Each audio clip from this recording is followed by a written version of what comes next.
Glória a Deus. Êxodo, capítulo de número 3. É onde a Bíblia está aberta para nós nesta noite. Êxodo, capítulo 3. Na verdade, esta mensagem vai do capítulo 3 até o capítulo 4, do verso 1 ao 17. Mas eu acredito que hoje nós só teremos tempo de trabalhar o capítulo 3. Acharam? Amém? Amém. Diz a Bíblia. O título da leitura é Deus fala com Moisés. Moisés apacentava o rebanho de Jetro, seu sogro, sacerdote de Midian. E levando o rebanho para o lado oeste do deserto, chegou a Horebe, o monte de Deus. Ali o anjo do Senhor lhe apareceu numa chama de fogo, no meio de uma sarça. Moisés olhou, e eis que a sarça estava em chamas, mas não se consumia. Então disse consigo mesmo: vou até lá para ver essa grande maravilha. Por que a sarça não se queima? Quando o Senhor viu que ele se aproximava para ver, Deus, do meio da sarça, o chamou e disse: Moisés, Moisés. Ele respondeu: eis-me aqui. Deus continuou: não se aproxime, tire as sandálias dos pés, porque o lugar em que você está é terra santa. Disse mais: eu sou o Deus de seu pai, o Deus de Abraão, o Deus de Isaque e o Deus de Jacó. Moisés escondeu o rosto, porque teve medo de olhar para Deus.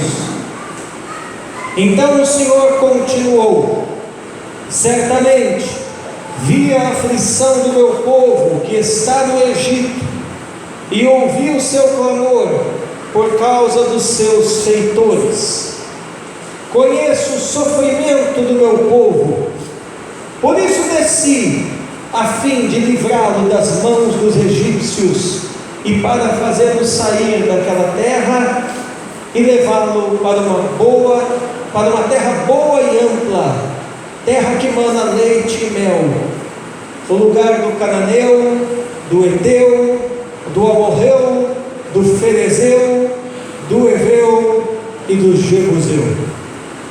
Pois o clamor dos filhos de Israel chegou até mim, e também vejo a opressão com que os egípcios os estão oprimindo. Agora venha, e eu o enviarei a Faraó, para que você tire do Egito meu povo, os filhos de Israel.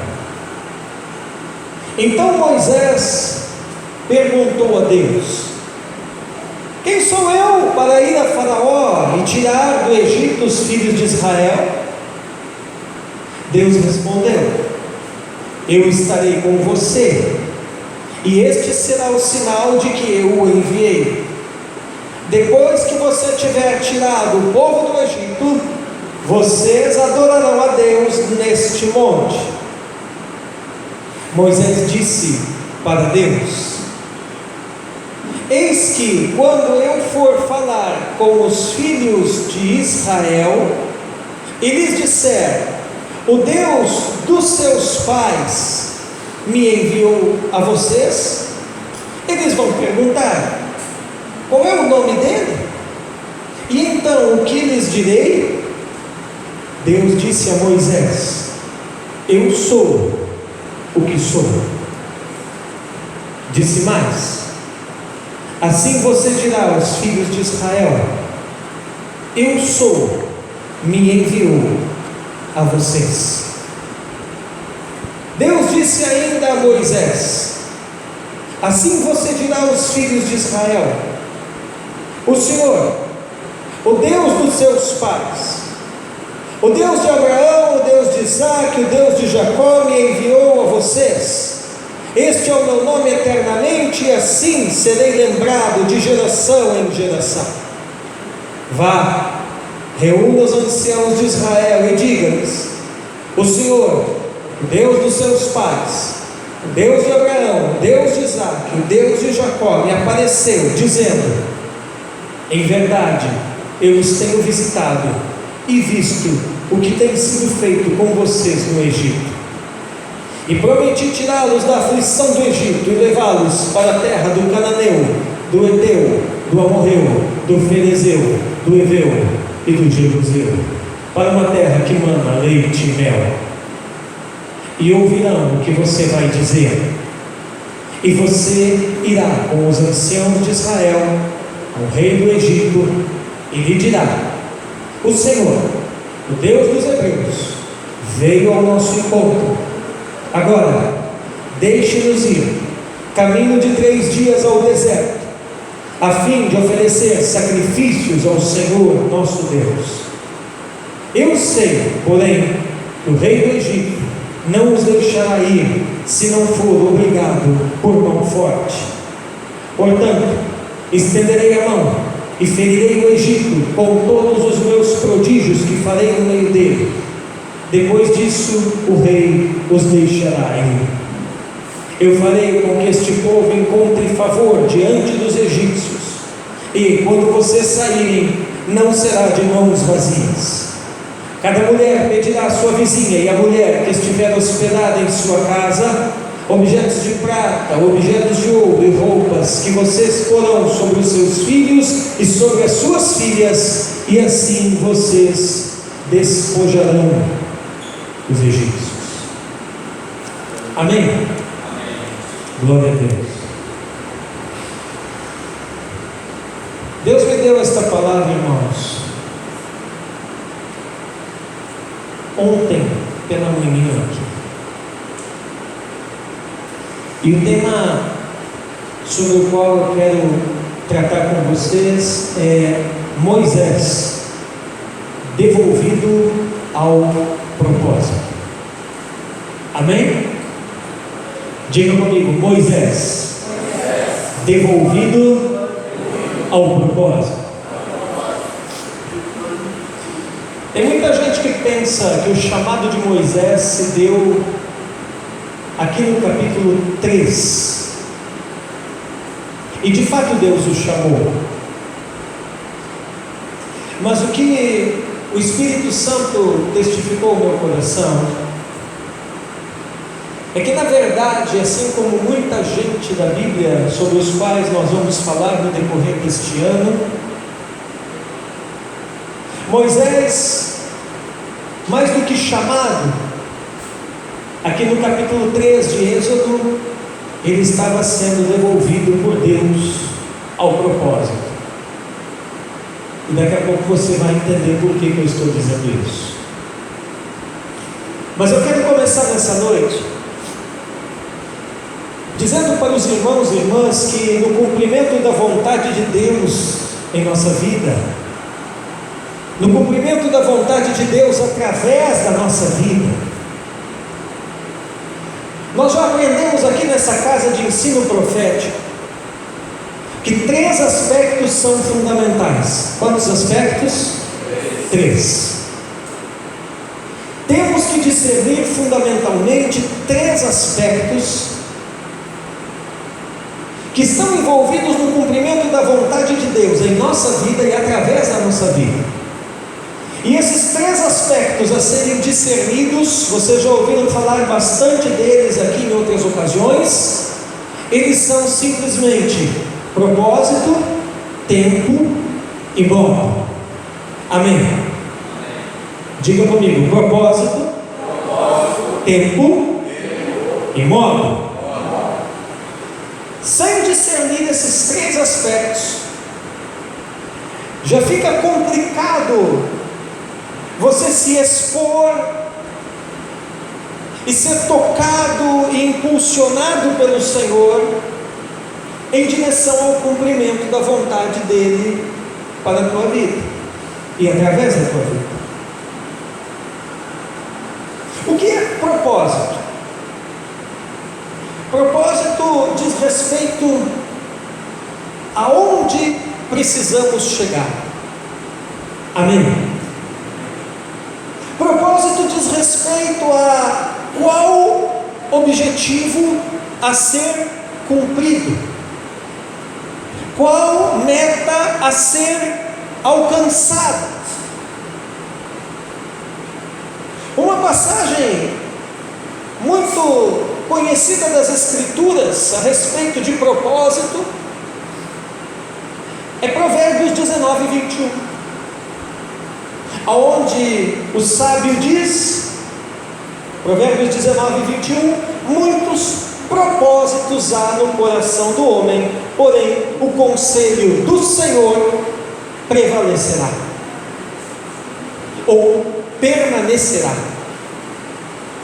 Algumas outras traduções dizem muitos propósitos há no coração do homem, porém o desígnio do Senhor permanecerá.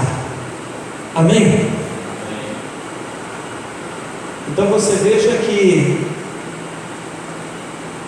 é uma questão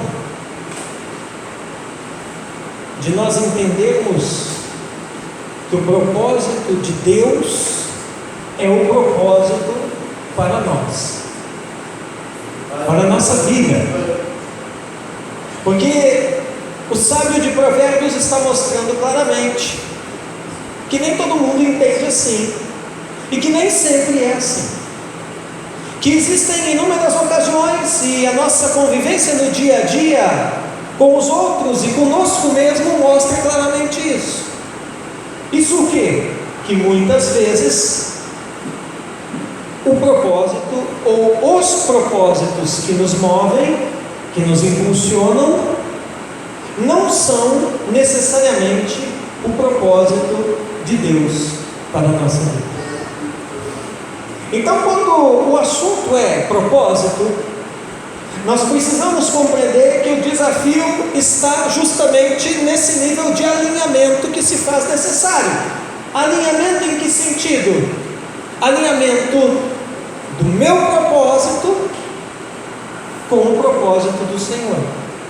Na verdade, fazer do propósito do Senhor o meu propósito. Fazer do propósito do Senhor o seu propósito. Quantos me entendem? Aleluia. Mas eu falei de propósito, tempo e modo. E o tempo? Ora, se o propósito diz respeito a onde precisamos chegar, o tempo diz respeito a quando vamos. O tempo diz respeito em que época ou estação devemos nos mover na execução das ações necessárias para alcançarmos o propósito. O alcance de todo propósito necessita de ações da nossa parte. Mas essas ações não podem ser feitas à revelia, não podem ser feitas quando nós bem achamos, bem entendemos, não. Essas ações, elas precisam ser discernidas pelo nosso espírito, com o Espírito de Deus, no mundo espiritual.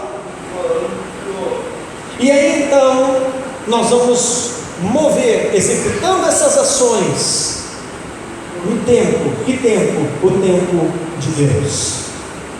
Eclesiastes capítulo 3, verso 1 nos mostra claramente isso.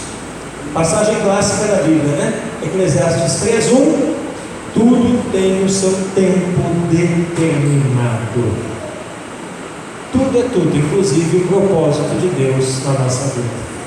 Tudo tem o seu tempo determinado, e há tempo para todo o propósito.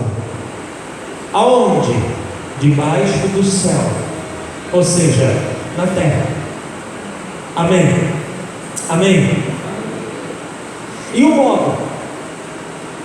Se o propósito diz respeito a onde precisamos chegar, o tempo diz respeito a quando vamos, o modo diz respeito a como vamos. O modo é aquela busca, irmão Paulo, pela compreensão da melhor maneira de atuar, da melhor maneira, irmão Luiz, de agir. Em Provérbios 16, verso 9, irmão Elton, mais uma vez o sábio diz: o coração do homem planeja o seu caminho, mas o Senhor lhe dirige os passos.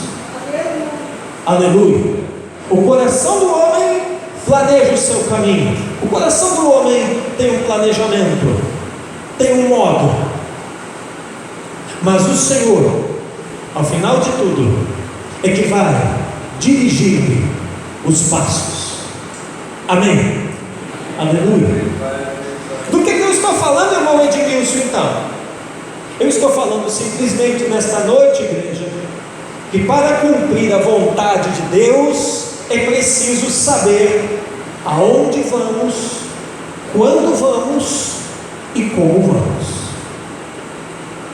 Diga comigo: aonde vamos, quando vamos e como vamos. Aonde vamos, propósito. Quando vamos, tempo. Como vamos, modo.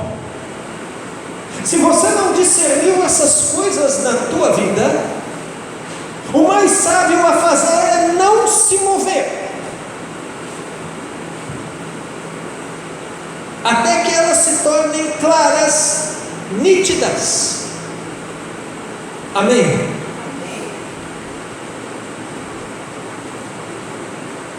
E quantas vezes, não é, irmão Ivaldo, nós nos movemos sem a clareza necessária com relação a uma dessas coisas, ou até mesmo com relação a todas elas. E quando isso acontece, Cristina, quando movemos sem a clareza necessária com relação a propósito, com relação a tempo e com relação a modo de Deus, acontece conosco como aconteceu com Moisés. E a gente tem que passar por um processo onde vamos acabar sendo devolvidos ao propósito.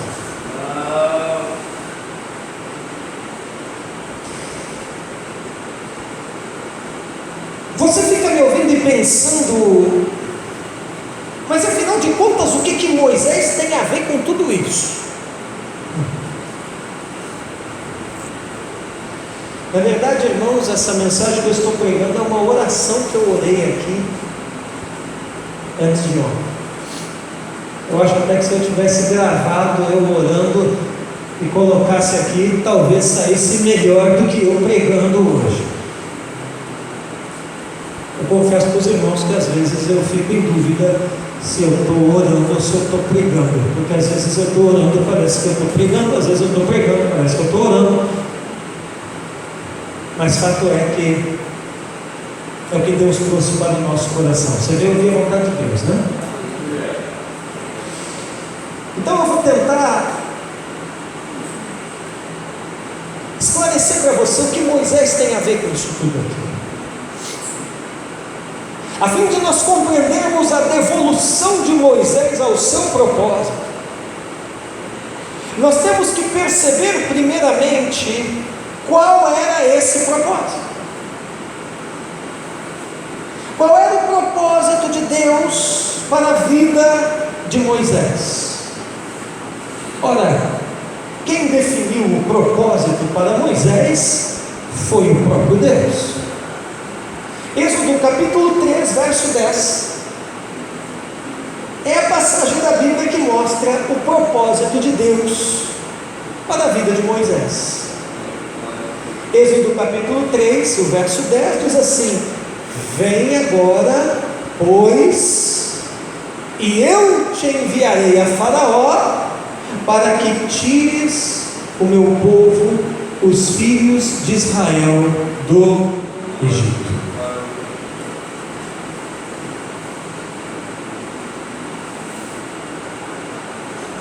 Qual era o propósito de Deus para a vida de Moisés? Ser o libertador, queria tirar os filhos de Israel do Egito. Ponto. E agora aqui vai um entendimento surpreendente para você. Porque muita gente pensa que o fato de Moisés ter ferido a pedra na sua ira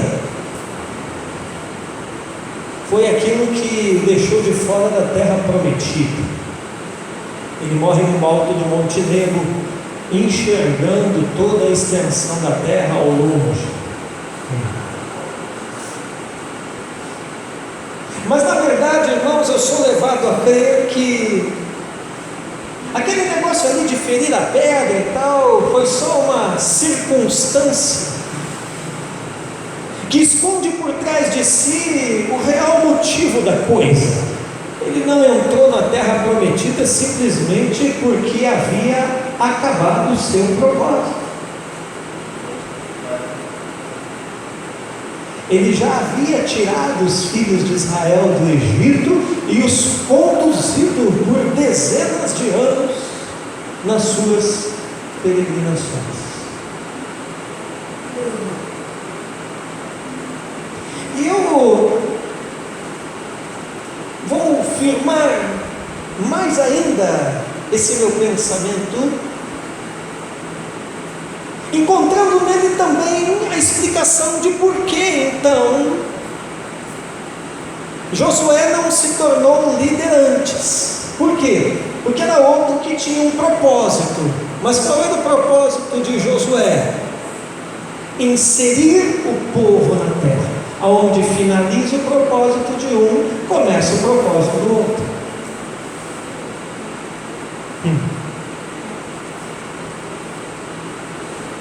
Nesse sentido, o patriarca José é um homem extraordinário, porque ele morre do Egito, mas deixa ordens específicas para que quando os filhos de Israel, dali alguns séculos depois, saíssem do Egito, levassem os seus ossos com ele. A primeira arca que Israel carregou não foi a da aliança, foi o caixão de José. Porque José é um homem que ele consegue enxergar além da sua vida, além da sua existência, ele consegue enxergar a eternidade.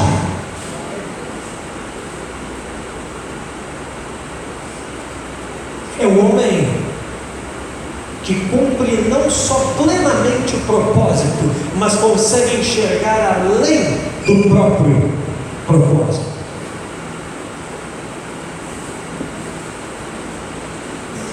Então, esse era o propósito de Moisés. Eu te enviarei a Faraó para que tires o meu povo, os filhos de Israel, do Egito. Ponto. Amém. Na verdade, irmãos, não só no caso de Moisés, né?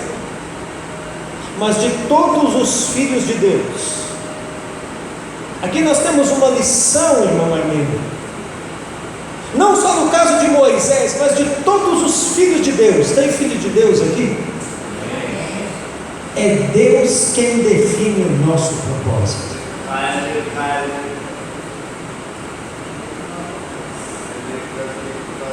O propósito é aquela missão divina definida por Deus e que deve ser aceita pelo homem. Vou repetir para você que está escrevendo. O propósito é aquela missão divina definida por Deus e aceita pelo homem. Quando é que o homem tem conflito? Quando não aceita o propósito de Deus, definido por Deus, para a sua vida.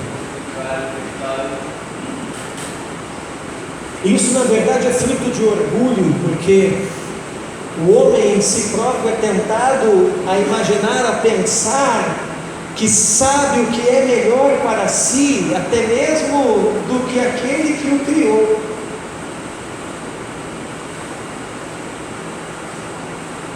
Irmãos, nós não sabemos o que é melhor para nós. Ele sabe, porque Ele é o Criador. Aleluia, aleluia.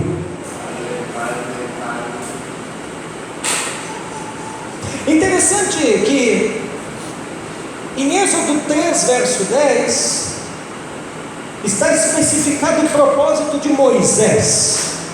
Amém? Qual é o propósito de Moisés? Repita aí após mim: ser o libertador do povo de Deus. Amém? Esse é o propósito. Tanto é que libertou, conduziu, cumpriu o propósito. Daí acabou.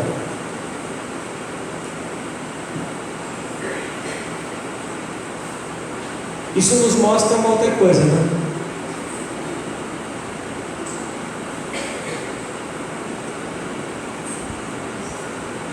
Deus permite que a morte nos alcance, nós que o servimos de todo o coração. Quando nós cumprimos o propósito.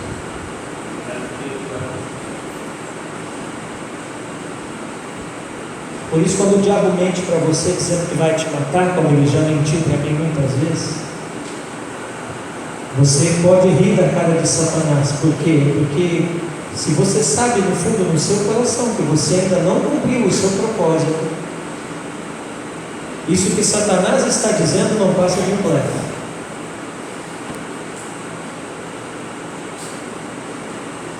É aquele louvor, né, que muita gente canta, mas pouca gente pensa. Sheila: não morrerei quando o Senhor não cumprir em mim. Olha o propósito.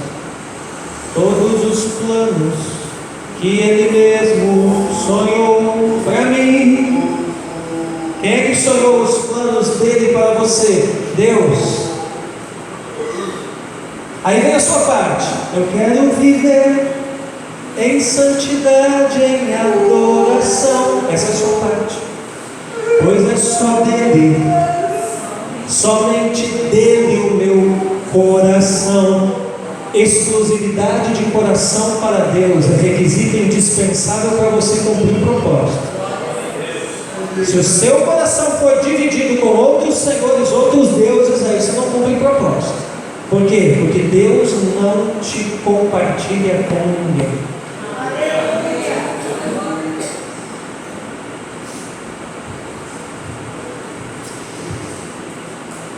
Mas eu quero mostrar uma coisa interessante para você.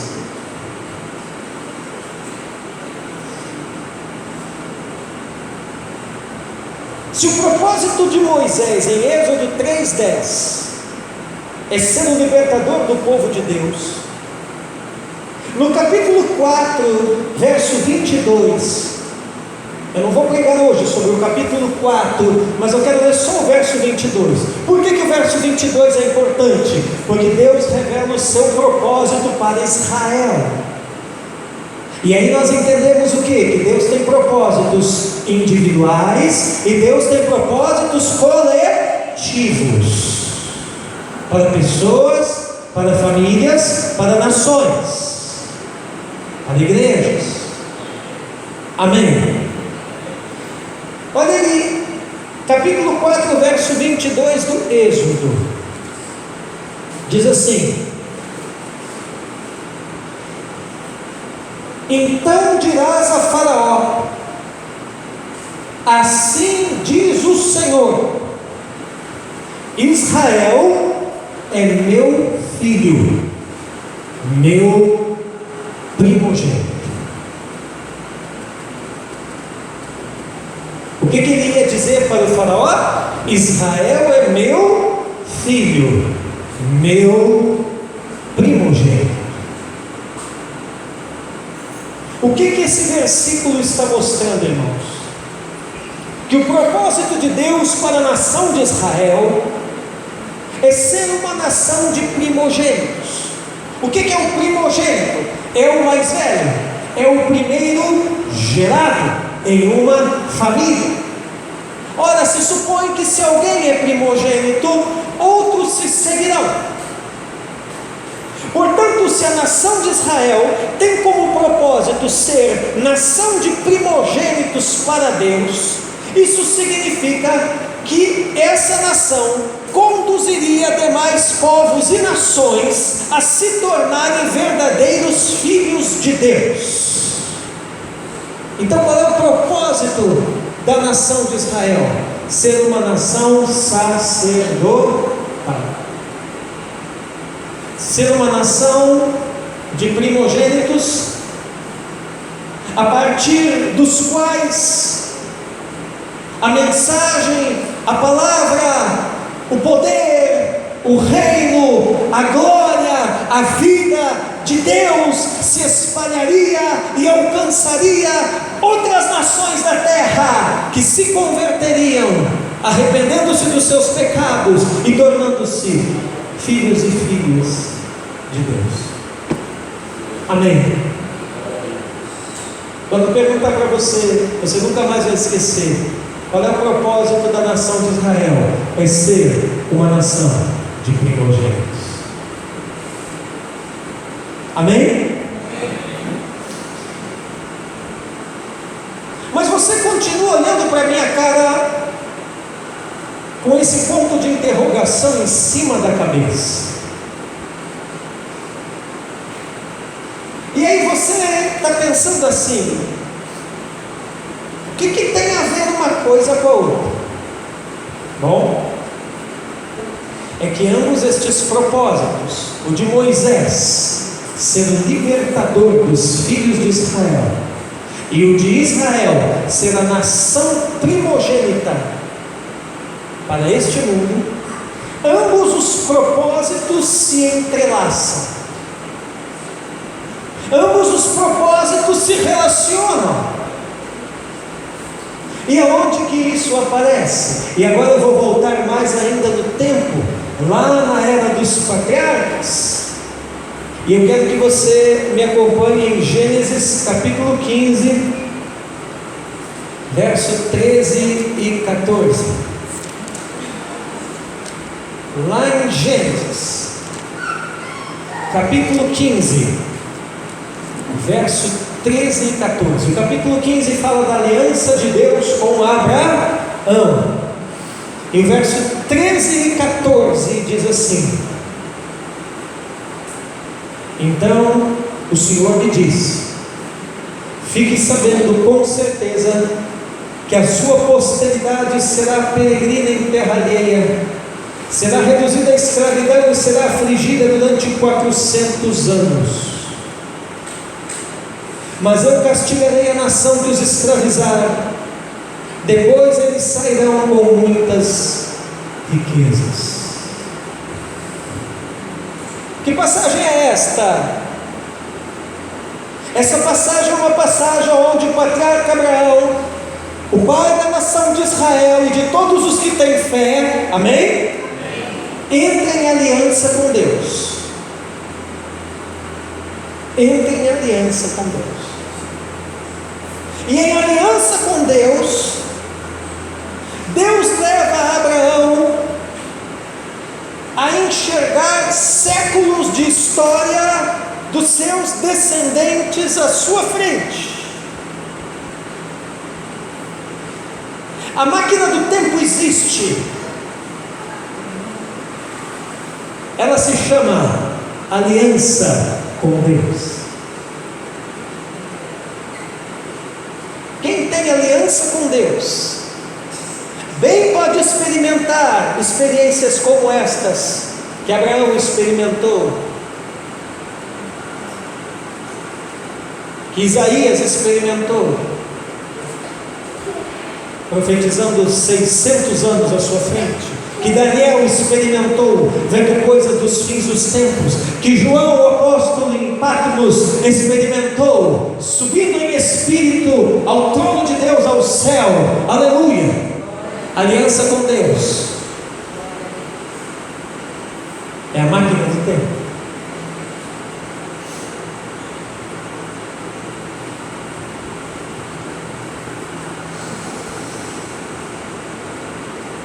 Mas eu quero que você entenda que ali ele está entrando em pacto, em aliança. Aliança significa tudo que é meu é teu, tudo que é teu é meu. Aliança significa quem é teu amigo é meu amigo, quem é teu inimigo é meu inimigo. Aliança significa tuas guerras são minhas guerras. Por isso que a gente tem que selecionar muito bem, pensar muito bem, discernir muito bem quando o assunto é aliança.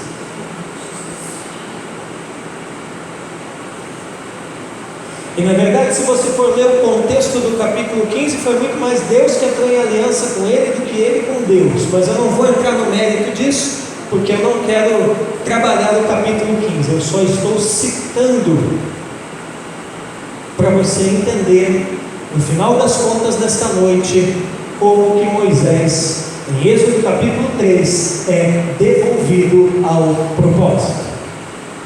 Amém? Estão comigo? Glória a Deus.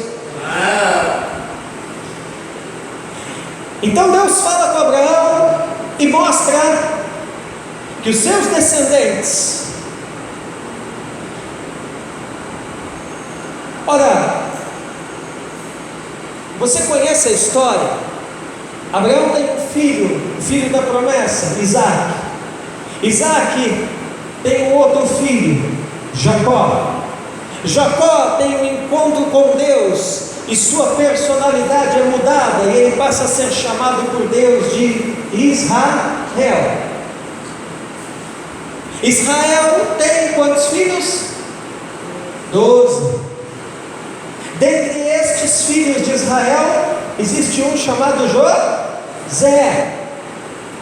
José é vendido como escravo pelos seus irmãos, vai parar no Egito. E lá no Egito, por um processo de aproximadamente, segundo alguns estudiosos, 30, 40 anos, ele acaba se tornando vice-rei do Egito. E traz para o Egito então Jacó e todos os seus irmãos e toda a sua parentela, diz a Bíblia, aproximadamente 70 pessoas. Ora,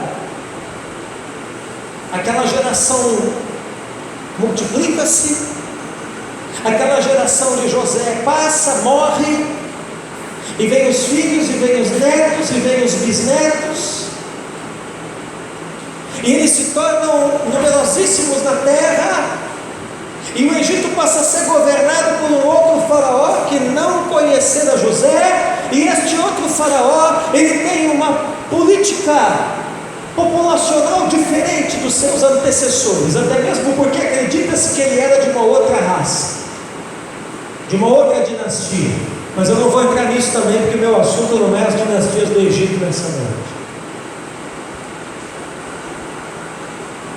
E ele então diz: esse pessoal está muito numeroso aqui, eles vão se aliar aos nossos inimigos, e nós vamos ter o país dominado, nós vamos ser invadidos, nós vamos ser destruídos. Qual o remédio para isso? Escraviza essa turma.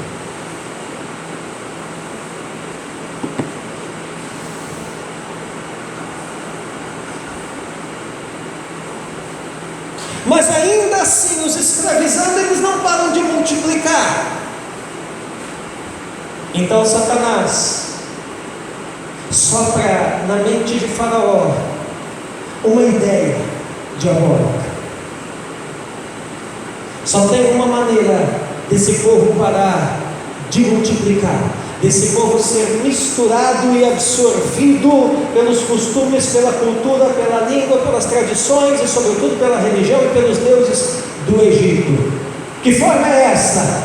Controle populacional. Então o que vamos fazer? Vamos matar todos do sexo masculino. Por quê? Porque é o macho, né, que reproduz.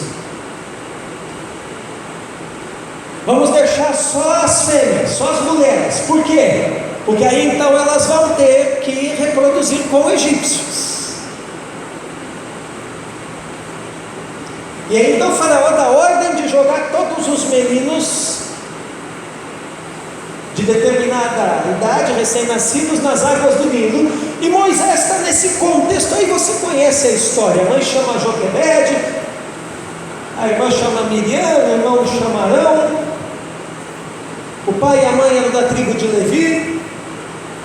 E essa mulher dá à luz, esconde a criança por um tempo. Quando não é mais possível esconder, prepara um cesto de junco, né? De vime, né? Calafeta, passa piche, né? E coloca o bebê dentro e solta as expensas de Deus nas águas do Nilo. A história diz que a irmã vai pela margem, acompanhando de longe, e daqui a pouco o cestinho encarna nos juncos, e a irmã de Faraó está se banhando e acha a criança e o adota como filho. Ele dá o nome Moisés, porque das águas eu o tirei. E a menina se apresenta e diz: a senhora não quer que eu arrume uma ama de leite para cuidar da criança? Eu quero, e vou pagar. E ela chama a própria Joquebede, e aquele que era para ser morto pelo diabo através da vida do Faraó e do governo do Egito, passa a ser sustentado pelo Estado.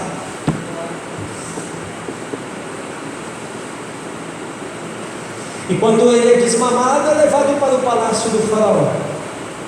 E lá no palácio do Faraó, ele é educado em toda a arte, sabedoria e ciências e línguas do Egito.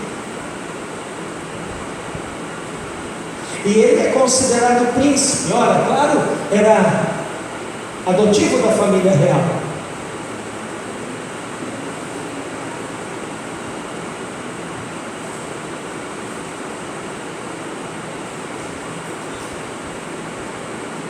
O faraó era Ramsés III, ou Tutmés IV, não se sabe bem, a genealogia é meio confusa ali. Mas o nome da mãe adotiva de Moisés se sabe bem: Hatshepsut.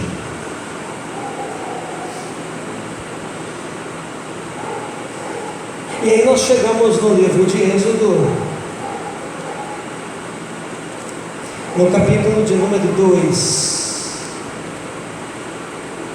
E aqui em Êxodo, capítulo 2, verso 11 em diante, diz assim: naqueles dias, sendo Moisés já homem feito, saiu para visitar os seus irmãos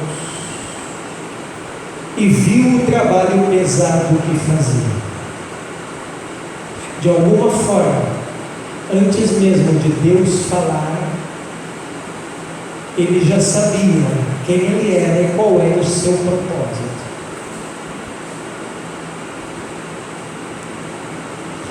Viu também que certo egípcio espancava um hebreu, um do seu povo,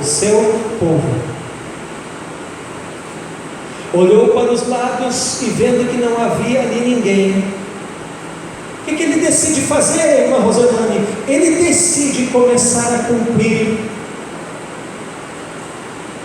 ao seu próprio modo o seu propósito. Tu tens que entender que o teu propósito, quem cumpre através da tua vida é Deus. Mas ele decide tomar nas próprias mãos o cumprimento do seu propósito.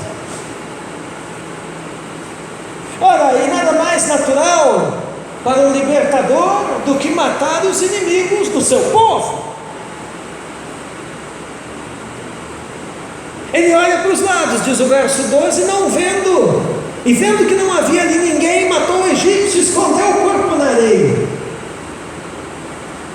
Moisés saiu no dia seguinte, e eis que 2 hebreus estavam brigando. 2 hebreus. Então perguntou ao culpado: por que você está espancando o seu próximo? O homem respondeu: quem pôs você por príncipe e juiz sobre nós? Ele mesmo. Está querendo me matar como matou aquele egípcio? Moisés ficou com medo e pensou: com certeza já descobriram o que eu fiz. Você está vendo aqui que propósito executado prematuramente e sem discernir o tempo e o modo só dá bobagem? Só dá bobagem. Por causa da bobagem dele, por causa do propósito executado por ele, pelas suas próprias mãos, prematuramente, sem discernimento do modo, sem discernimento do tempo. Número 1, o homem morre, ele se torna um assassino. Número 2, ele se torna mal visto aos olhos do seu próprio povo. O que o outro hebreu disse? Está querendo me matar como fez com aquele? Quem deu autoridade para você sobre nós? E número 3, ele tem que fugir. O propósito prematuro nos leva a geografias inesperadas. Vou repetir. O propósito prematuro nos leva a geografias inesperadas. Tem muita gente que está onde não deveria estar, e muitas vezes nem quer estar lá, e muitas vezes nem sabe por que está lá, mas está lá. Por quê? Porque tomou nas próprias mãos a execução do propósito. Sabe? Eu vou fazer.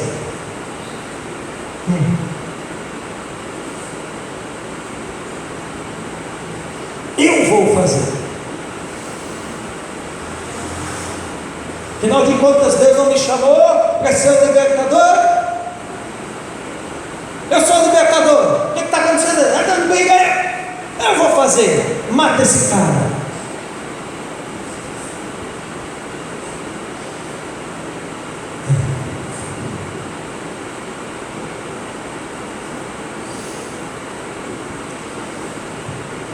E ele tem que fugir. Foge para onde? Para a terra de Midian. E lá na terra de Midian, ele é acolhido por Jetro, que era sacerdote do Deus Altíssimo dentre os cananeus. Ele acaba casando com Zípora, que era a filha mais velha de Jetro e que pastoreava os rebanhos de seu pai. Ele acaba tendo um filho chamado Gerson. E ele se torna um cidadão reconhecido naquelas bandas, respeitado, próspero, porque já era um homem de muitas posses, pastor de rebanhos. E 30 anos se passam, e ele está vivendo ali no Noivaldo em Midian, de uma forma muito tranquila, de uma forma muito sossegada.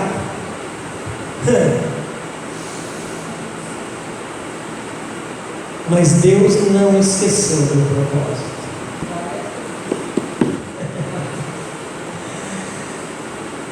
Quantos anos passaram? 30. E um belo dia, caminhando pelo deserto. Ele vê um arbusto, né? Sarça é um arbusto em combustão espontânea, pegando fogo. É o desenho, né? Só que é comum os arbustos pegar fogo naquela região, porque tem muito gás no subsolo. Agora, o que chamou a atenção dele, o irmão Luiz, é que o negócio pegava fogo, mas não se consumia. É isso que chamou a atenção. E ele vai chegando perto para ver, e Deus se manifesta a ele.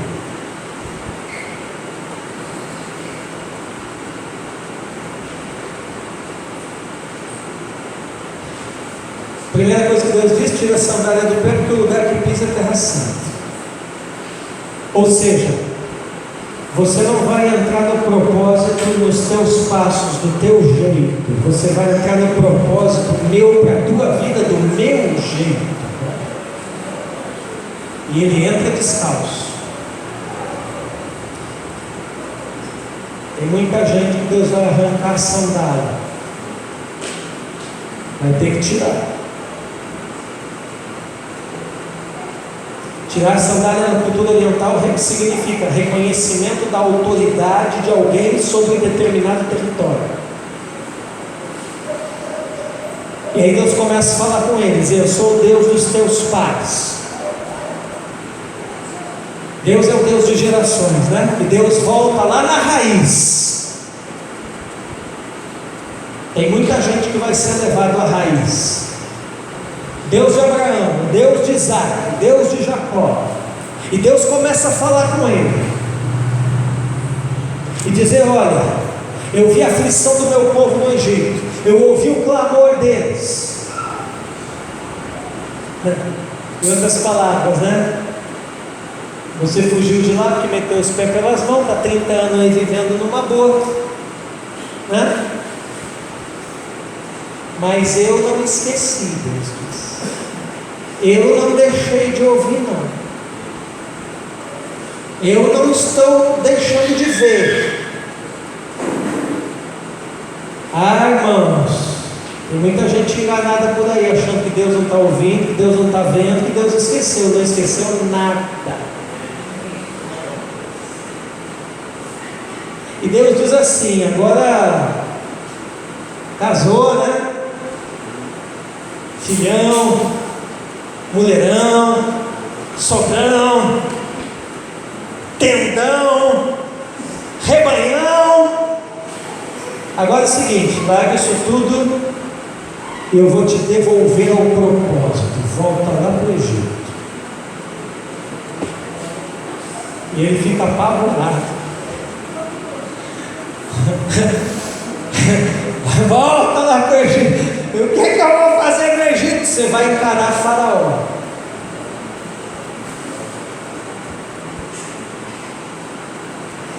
Irmãos, tem muita gente por aí com medo de encarar Faraó, mas eu vou dizer uma coisa para você: entre encarar Faraó e encarar Jeová, eu prefiro encarar Faraó. E Faraó vocês repreendem no nome de Jesus, no capeta, e ele sai. Agora o Senhor não.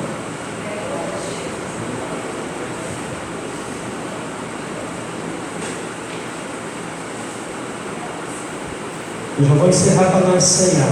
Eu sei que eu estou me estendendo, mas vale a pena você ouvir isso. E aí, eu vou encerrar com Êxodo 12, 40 e 41. Êxodo 12, 40 e 41. Glória a Deus. Diz assim: ora, o tempo que os filhos de Israel habitaram no Egito foi de 430 anos. Aconteceu que ao final de 430 anos, nesse mesmo dia, todos os exércitos do Senhor saíram da terra do Egito. Quantos anos Deus falou para Abraão que eles ficariam no Egito? 400. Quantos anos levou para eles saírem do Egito? 430.